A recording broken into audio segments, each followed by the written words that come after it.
How to download Telegram private channel videos to gallery. Hello guys, this is Atticus and welcome back to another tutorial video. In today's video, I'll teach you guys how you can download Telegram private channel videos to gallery. So without any further ado, let's dive right into it. So the first step is make sure that your Telegram is updated to the latest version. You can do that by going to the App Store.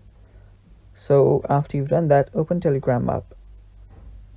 After you open up a Telegram, you can then head over to any channel or group in Telegram, and there you should find a video. After you find the video, you can open it up, you can view the video.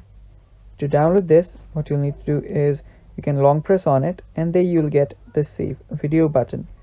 Tap on save video and it should start getting saved, and then it will get saved in your photo gallery. And it's that simple, guys. That is basically all for the video. Thanks for watching. Stay tuned for more, and bye bye.